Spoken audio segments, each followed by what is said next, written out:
much more meaningful to be in nature, even if it was spitting a bit, than it would be to be inside. And we gathered, moving a commemoration today for Oscar Romero and the martyrs of El Salvador. Oscar Arnulfo Romero y Galdalis was born on August 15, 1917 in San Salvador.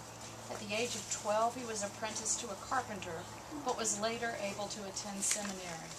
His family's economic circumstances forced him to withdraw to work in a gold mine. Ultimately, he entered another seminary and was eventually sent to the Gregorian University in Rome to study theology. After his ordination to the priesthood, he returned to his native land, where he worked among the poor, served as an administrator for the church, and started an Alcoholics Anonymous group in San Miguel. When he was appointed a bishop, radicals distrusted his conservative sympathies. However, after his appointment as Archbishop of San Salvador in 1977, a progressive Jesuit friend of his, Rutilio Grande, was assassinated, and Romero began protesting the government's injustice to the poor and its policies of torture. He met with Pope John Paul II in 1980 and complained that the leaders of El Salvador engaged in terror and assassinations. He also pleaded with the American government to stop military aid to his country, but this request was ignored. Romero was shot to death while celebrating Mass at a small chapel near his cathedral on March 21, 1980.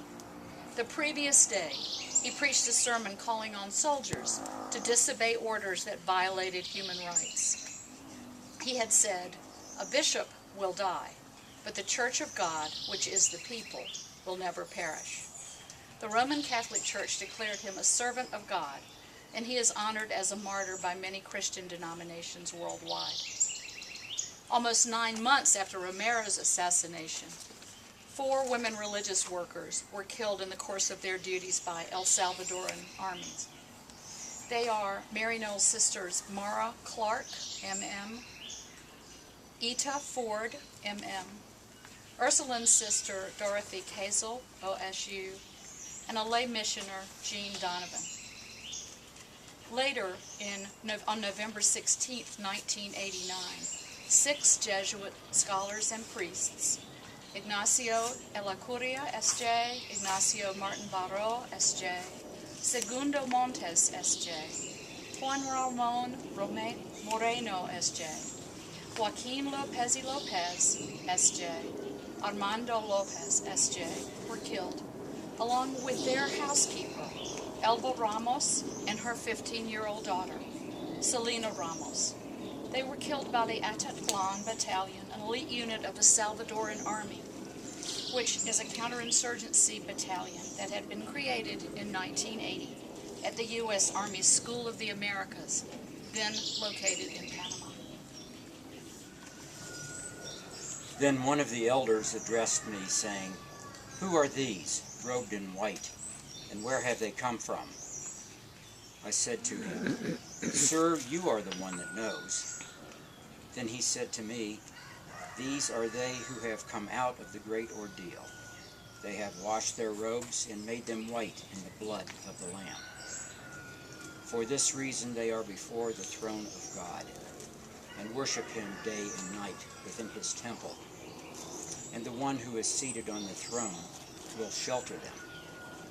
They will hunger no more, and thirst no more. The sun will not strike them, nor any scorching heat.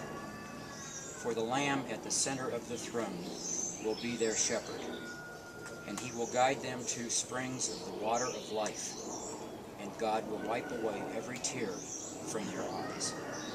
The word of the Lord. Thanks be to God. Jesus said, "The hour has come for the Son of Man to be glorified. And very truly I tell you, unless a grain of wheat falls into the earth and dies, it remains just a single grain. But if it dies, it bears much fruit. Those who love their life lose it, and those who hate their life in this world will keep it for eternal life. Whoever serves me must follow me, and where I am, there will my servant be also. Whoever serves me, the Father will honor. The Word of God. I ask your prayers for God's people throughout the world, for our bishops, for this gathering, and for all ministers and people. Pray for the Church. I ask your prayers for peace, for goodwill among nations, and for the well-being of all peoples. Pray for justice and peace. I ask your prayers for the poor, the sick, the hungry, the oppressed, and those in prison. Pray for those in any need or trouble. I ask your prayers for all who seek God or a deeper knowledge of Him. Pray that they may find and be found by Him. I ask your prayers for the departed. Pray for those who have died.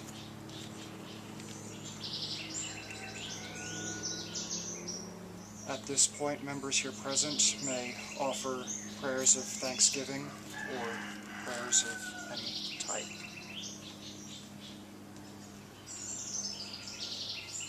Look with compassion on the whole human family. Take away the arrogance and hatred which infect our hearts. Break down the walls that separate us.